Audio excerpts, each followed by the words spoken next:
Welcome to today's session. We're going to spend Mondays to focus on issues related to mental health and dealing with the, demands and challenges of the coronavirus for all of us. And we want to focus our comments and suggestions for our cardiac rehab patients, both here in Toronto as well as everyone who's joining us online from around the world. So welcome, and we're so glad that you can join us. I want to sort of just introduce the topic, because I do think what's very important for everyone to understand is that right now there are two parallel crises going on.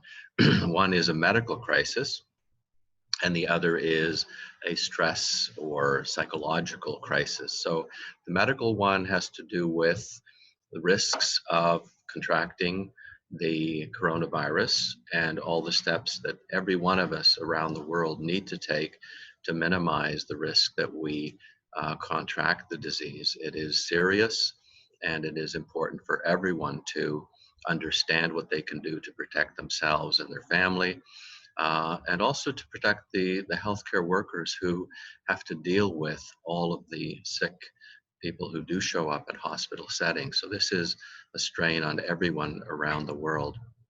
So that's the medical part of it. The parallel crisis is that it is unnerving, to say the least. Most each day in the last 2 weeks, in talking to patients we have in cardiac rehab, as well as my friends and family, we're all talking about how stressed we feel about what's going on. So that's why we felt it is important to have sessions that allowed you to reflect on how you're doing and what kinds of things you could do to better manage the stresses that we are under. So that's the idea behind these sessions. And what we're going to do is we're going to focus today. And is this my screen here? And okay.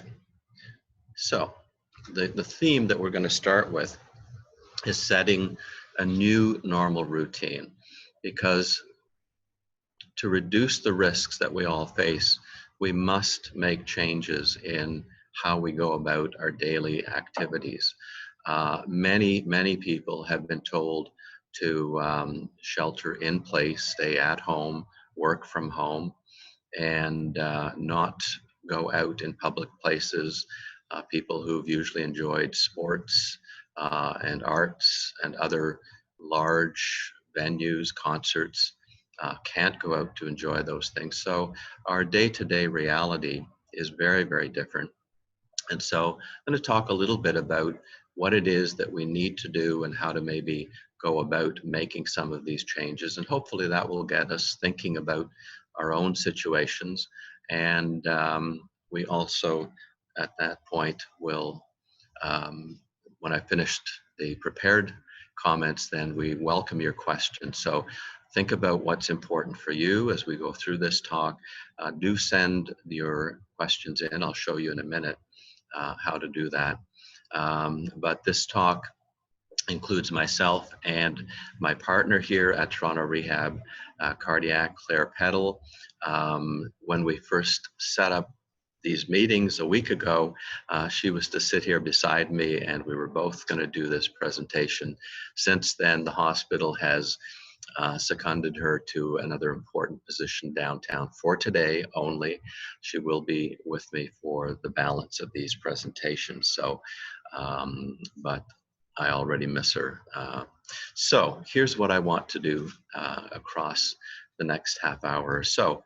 I want to talk about how something that's essentially a medical condition can be impacting us in terms of our mental health, our stress, and our vulnerability to be struggling psychologically as well.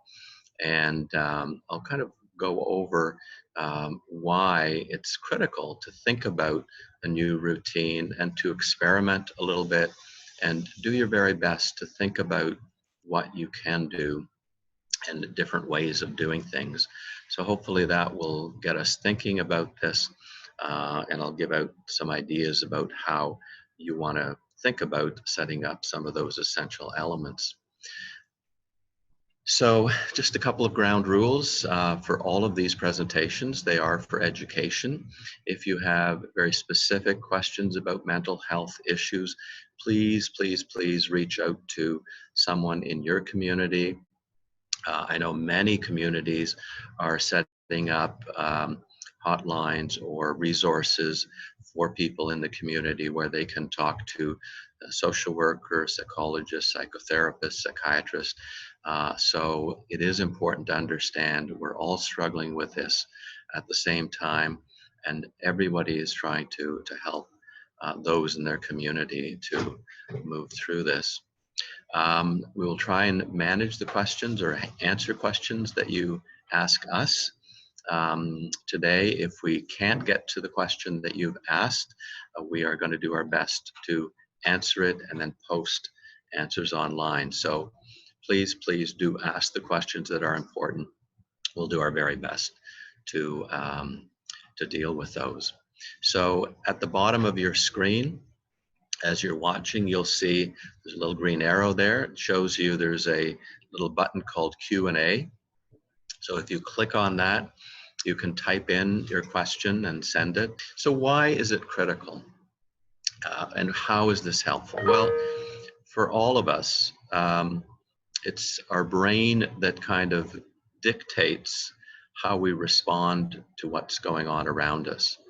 And having a sense of continuity, having a sense of safety and sense of comfort is hugely important, because when we shift from safety to danger, we change how we function. Literally, the way in which you perceive things around you changes, and the ways in which you act change, and so does the way that you feel about things. So these are important shifts. And what we want to avoid is chronic stress. So that's where stress begins in the morning when you wake up and continues through the day. And if you're watching all kinds of news about the coronavirus, it's overwhelming.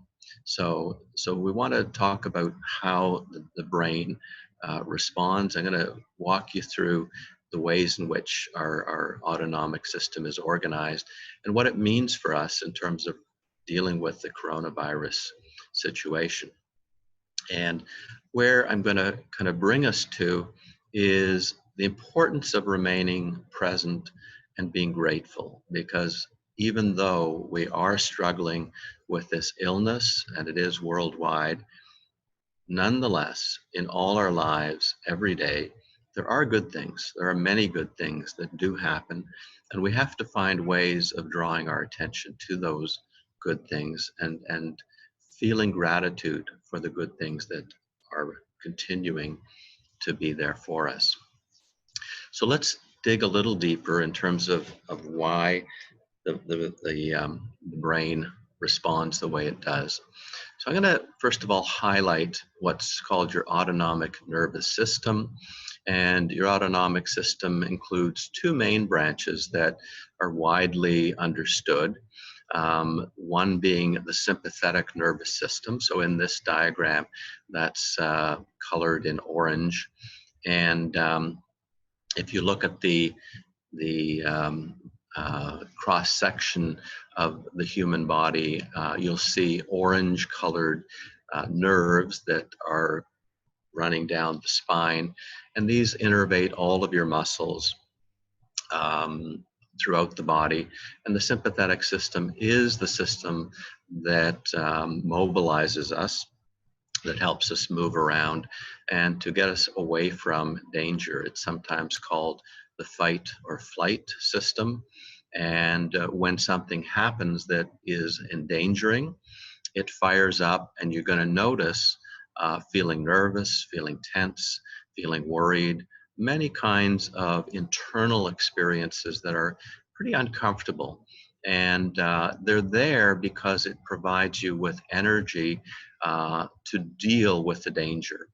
In other words, this is an old system. It's been wired into our nervous systems for probably hundreds of thousands of years, maybe millions of years, who knows. But its job is to allow us to escape from danger. So if the danger is a bear that shows up on the path ahead of you, this is the system that gives you the heart palpitations and energy to run away if you need to, or if you have to protect yourself in some fashion. So it is wired into the brain. This is important. It's automatic. It's wired into the brain. Every time you perceive danger, it is going to activate. Why? It can't afford to make a mistake. So if there was a way that you could, in a sense, turn it off for yourself, and you saw a bear in front of you and you said to yourself, this is no problem, and you turned off that system, you would probably be gone. Another way of looking at it is maybe we did have relatives or ancestors a long time ago that were able to control that reaction, but they've now been weeded out of the genetic pool. So the rest of us have to deal with a nervous system that is going to be automatically engaged when there's any kind of danger. And so that's important. Coronavirus is a danger. And the more we watch news reports and notice some of the horrible news about deaths and so forth, you're going to feel nervous. You're going to feel tense. Okay. That's not illusory. And it's also not something that you can consciously, easily override. So that's important. It's normal. It's okay.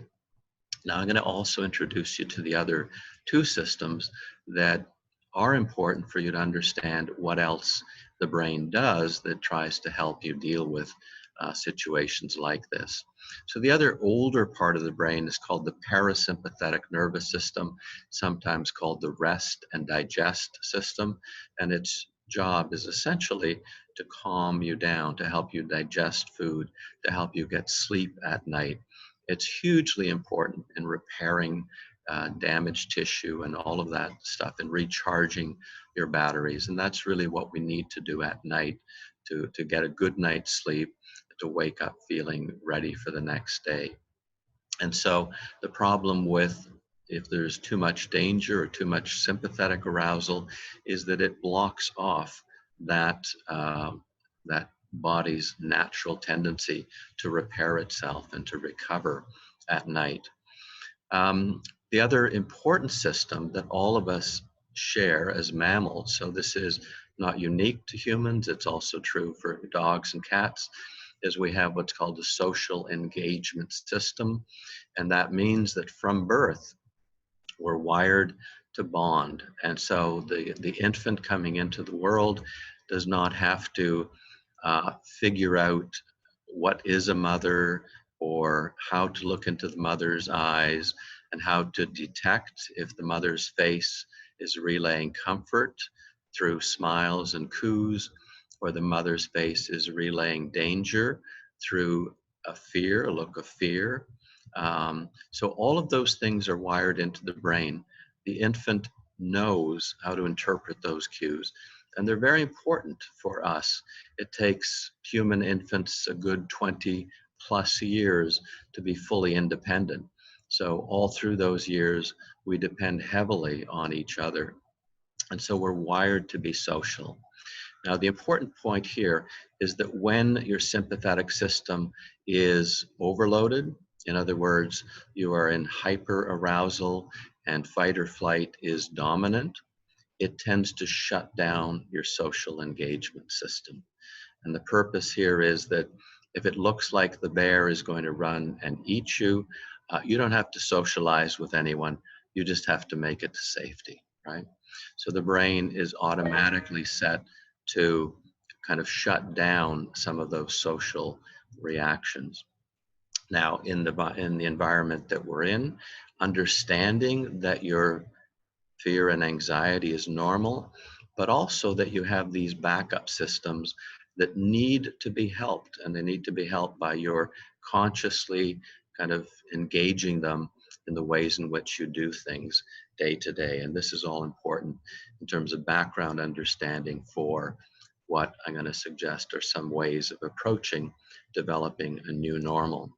So, what will a new normal look like? I would suggest that everyone try to keep to a regular wake up time. And actually, this is where the crisis of the pandemic may help us, because if you're working from home, if your natural time to wake up may be 9:30, and before you had to wake up at 7 to get through the traffic to get into work, you can now more likely keep to your normal wake up time. After you've gotten up, I would suggest take 20 minutes, plus or minus 10, right? Whatever you need to start the day, to greet the day in a way that you pause and think about what is important for you. Okay, if you can sit in sunshine, that is very helpful in terms of getting the nervous system prompted to function more for you. Lots of studies that show that even half an hour of sunshine as soon as you wake up will do a couple of things. Number one, they promote much better cognitive performance, that is thinking and problem solving. They also promote more physical energy in whatever you're going to do in the day. And thirdly, they also promote a better mood, better outlook. So try to greet the day. Another challenge I would put out to all of you, and this may be a hard sell given what's going on around us, but if you can find even 2 minutes, as you finish, let's say, brushing your teeth in the morning and you're in the bathroom looking at yourself in the mirror and saying these words to yourself: I believe that something wonderful will happen to me today. And repeat them a few times, because remember that sympathetic nervous system that's saying you're in danger, life is full of unexpected dangers out there, is probably kind of gnawing at you. And so when you repeat these words, you're bringing your full attention to another reality, which is that you can control where you go, what you do. And there's very good advice that we have about how to protect ourselves from the COVID virus. So that I would suggest as an experiment for you. See if that does anything in terms of what happens for you. In terms of how you use your time in the day, of course, doing some kind of exercise, your cardiac prescription would be hugely important, and I highly encourage you to continue doing that. And as the weather now is getting so much better, it's sunny, it's beautiful, it's getting warmer, at least here in Toronto where we are, and it's kind of inviting us to go out. And as long as you observe the rule about being 2 meters separated between yourself and other people who are also out walking or jogging or enjoying the sunshine, you'll be fine. Okay, you will be fine. Energizing breaks. So many of you who are working from home, who are wake up at home, work at home, then are with your families at home. So that can be, after a while, somewhat difficult, somewhat challenging. So taking time, and I would suggest 15 minutes at different times in the day, twice, and you could listen to music, you could call a friend, you could just get up and stretch and walk around, get a glass of water, whatever it is that you need to do just to kind of clear your mind. And some people do some meditation or some imagery, whatever kinds of things for you are helpful in kind of letting go of some of the tension that can build up, especially if you're working at a computer. And of course, time to connect with family or friends. We're lucky that we have these technologies like Zoom, Skype, and others that allow us to connect with family and friends, sometimes halfway around the world. So we are blessed to have that as an opportunity. And I like to tell my friends, it's kind of good that the coronavirus didn't hit any earlier than this, because it would have been much, much harder for all of us. to manage what's required of us. And finally, at the end of the day and before you go to sleep, okay, if you can, write down 3 things that you are grateful for, things that mean something to you. What happened during the day? Were there 3 times when you smiled or something happened that made you feel really good, that you thought, wow, I'm so glad that I took the time to do this, right? So at the end of the day, pausing, and if you love to keep journals, that kind of thing, or a diary, write them into your diary or journal. And after you've written them down, that's only step 1. The next step is to really take a minute or 2 to savor what happened, right? So you can just close your eyes, remember where you were, who you were talking to, how you felt inside. Just allow that memory to come back like a hologram. Allow it to be there for a few minutes. And you can repeat that for each of the 2 or 3 things that you're grateful for. This makes a big difference. What you're doing is you are shifting your nervous system from that sympathetic arousal, that hyper aroused state, to one in which your parasympathetic is much more active and your nervous system is more balanced. So these are really important things, small things, but if you get into the habit of doing them, they can be hugely beneficial. There are many other things that you can do and resources that you should be aware of. So on the Cardiac College site, there are some modules that you can download. One is called Managing Stress for a Healthy Heart. Another one is called Enjoying a Healthy Relationship and Sexual Intimacy. So each of those is a way of thinking about what it is that you need to do, or what you can do in the first instance in terms of managing stress, and in the second instance of building better relationships, of really thinking about how you can proactively do a better job of things that are very, very important to you. In addition, you will find on the Cardiac College site a link for a Thrive 12-week challenge. So I invite all of you, if you're not sure what you might do or how you might use some of the suggestions that we've made, you might go to that 12-week challenge. And my understanding is that you can go to a number of different modules and do them in your own preferred order, whatever way it makes most sense for you to do it. But among those modules are 3 that I would say are really important in terms of giving you ways of understanding your feelings and reactions and doing a better job of managing them. So one of the modules is on managing depression, stress, and burnout.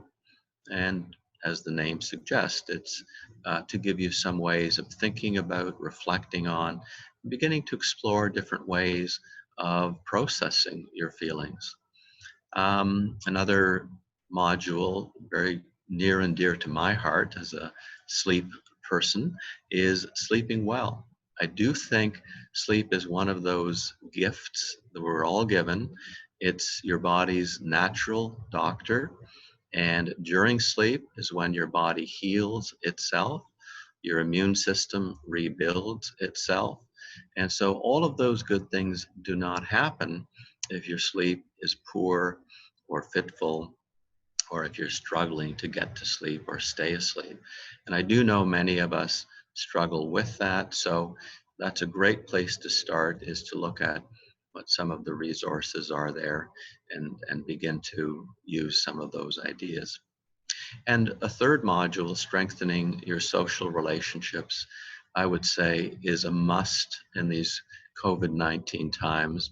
Really reaching out to friends and family, even if it's through FaceTime or through Zoom or through other technological channels, it works. If you see your son or daughter's or your mom or dad's face on the screen and you can tell a story and you can both laugh, your body is releasing not only oxytocin, which is so-called snuggle hormone.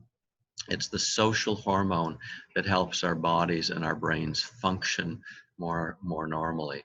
And so taking the time to be with friends and family is hugely important. So these are, I think, some of the important things that I would want to get across to you.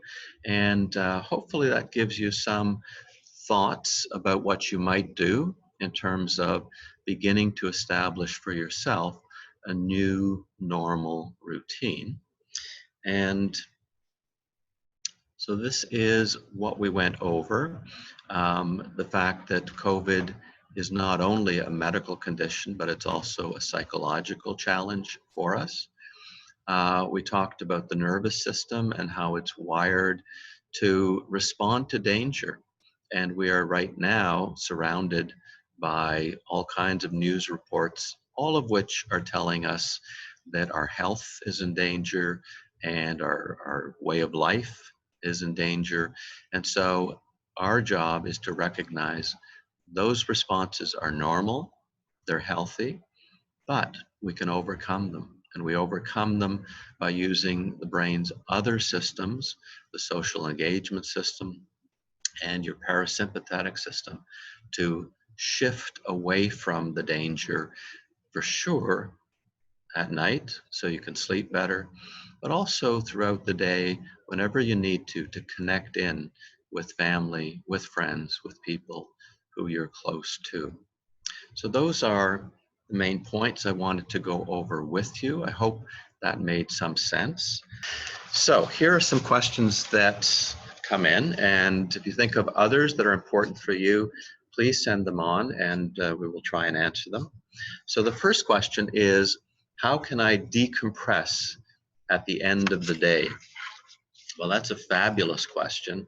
And it kind of brings up, I think, an important irony in terms of what coronavirus is doing in terms of stressing us out.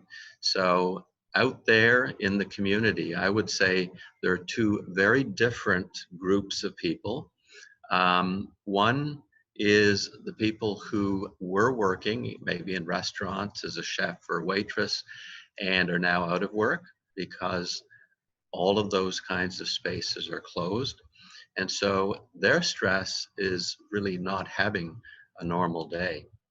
And so that's hugely important in terms of how you deal with it. They have to kind of set up their own routine for the whole day. But the other group are people who are still working and often now are overworking, people in the health field who are working in hospital settings and such, who are working long hours for their neighbors and the people coming into hospital. And so for that group, it's really important to find a sense of breaking away from the day-to-day pressures that you're under. So I think each of us probably have some ways that we like to kind of let go of the office, as it were. But I do think if you can set up a routine, something that will help you.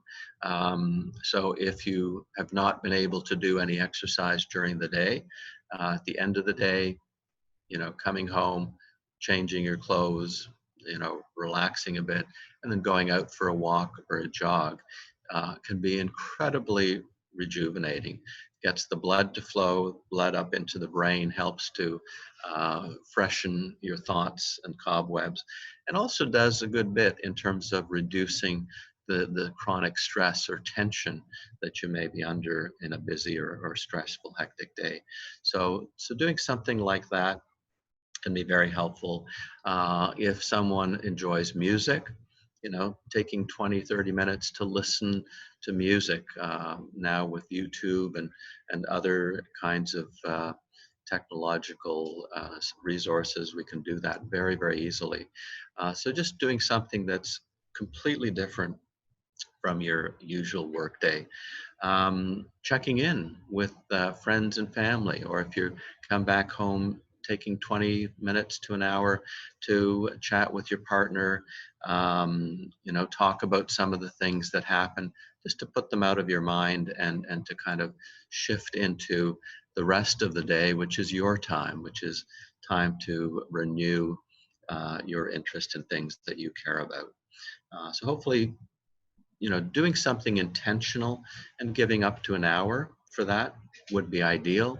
That might be stretching it. You may not have an hour, but giving some block of time to intentionally decompress, I would say, is really, really good advice.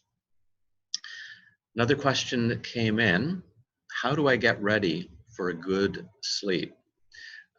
That's a really good question. I love all sleep questions. So if you have more sleep questions, please send them in. So this is important. Sleep is not automatic, right? So I mentioned the autonomic system, the sympathetic system. And if you're still wired from what happened in the daytime, it's going to be pretty hard for you to just turn off the light and fall asleep. So it's very difficult for all of us to make a quick switch from one state to the other. Now, I want to give an answer here that kind of acknowledges or honors some of, let's say, the wisdom in the brain in terms of what are the things that have kind of been put in place to help you with getting a good night's sleep.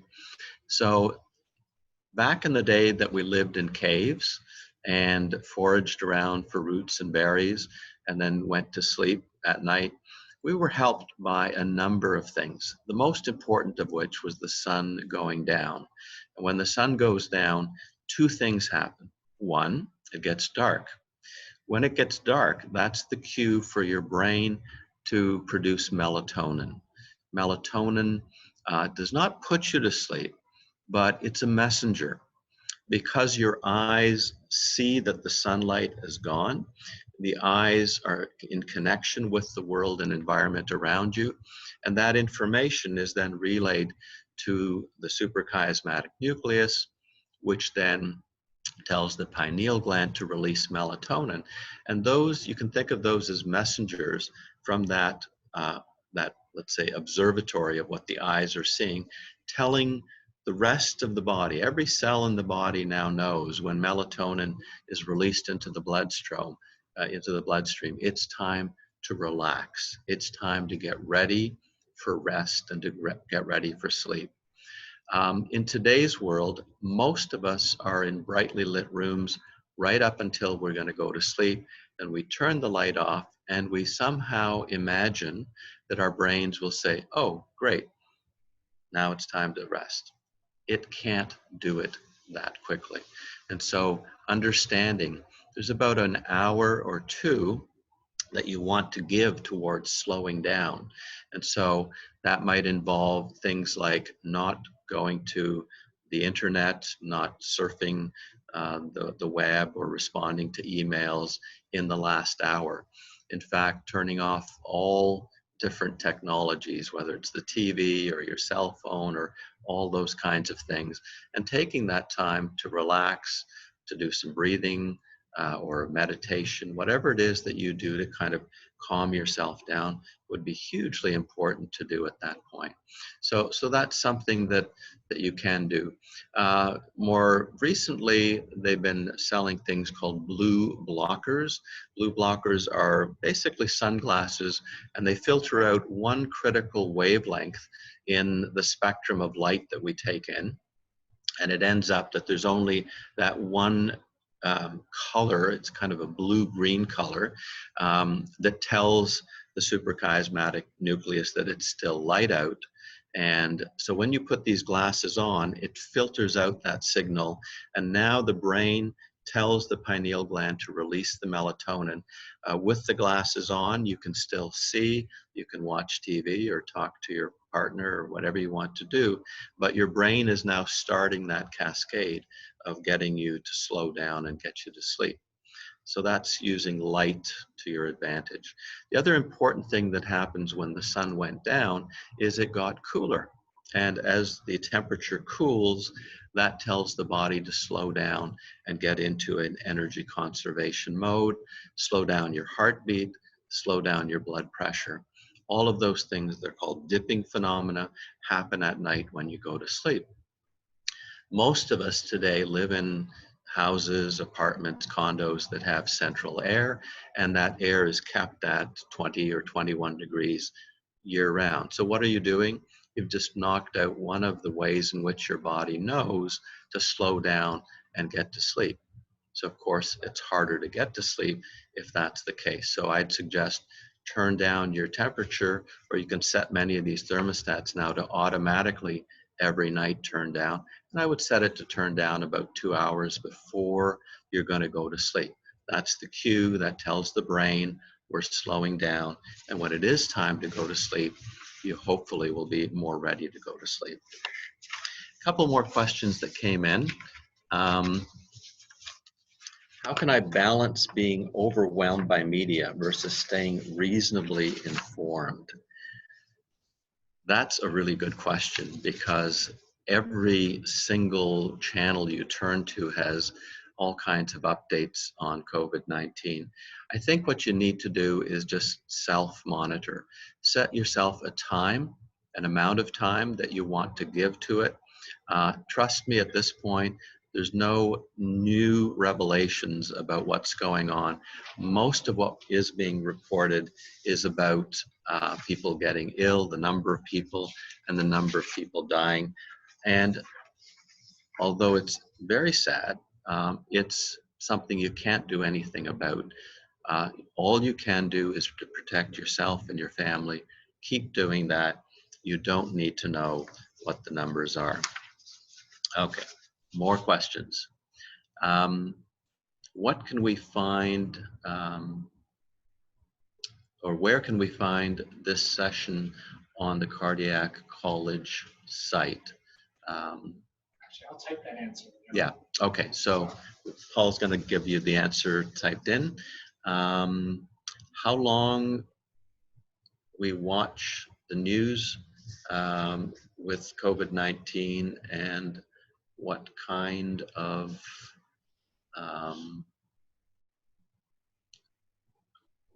of thing can we watch? I guess the question is how to control your exposure to the media. I would say find maybe one outlet, one person who you enjoy their approach to what they're telling you. You like their sense of, let's say, even-handedness about dealing with the topic, or it might give you a sense of reassurance. So I would limit myself to someone who I think is doing a good job and who I can resonate to. I would put a limit in terms of the number of minutes or hours. So I would suggest an hour. I've always suggested to people who take our stress program that you should find 1 hour of time every day for yourself.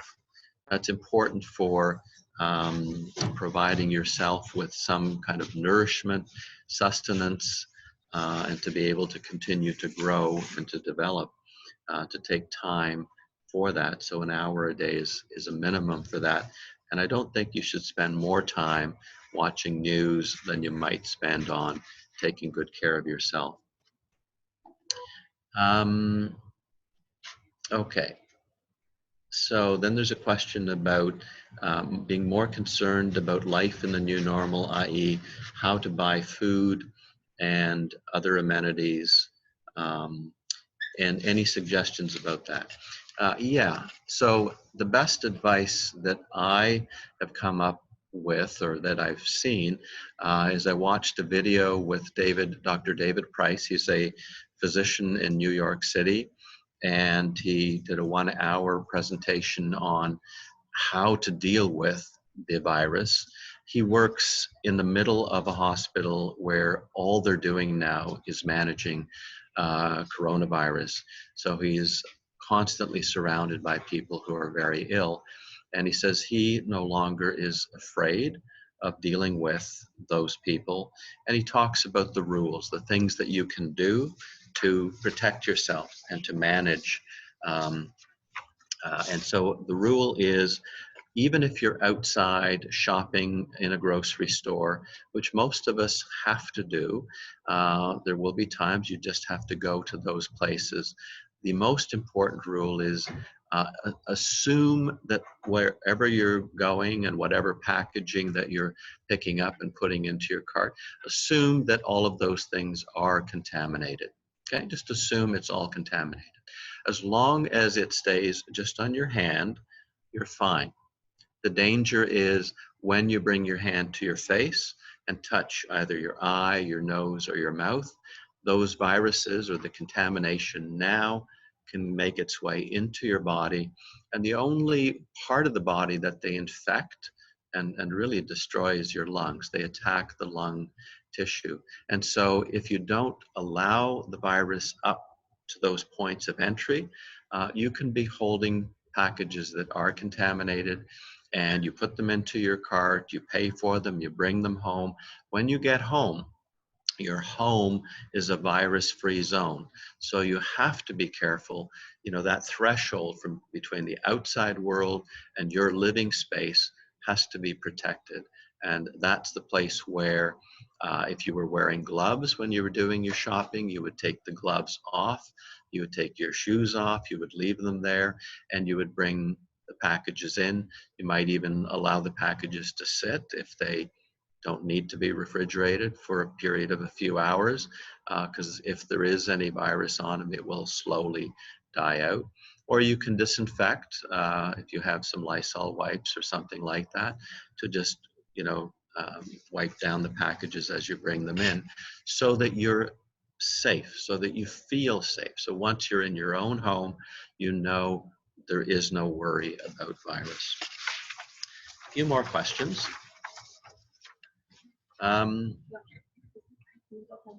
No time? You can do one. Do one. Do one more, and do then one more, Jaan, and then the rest of them will type up an answer.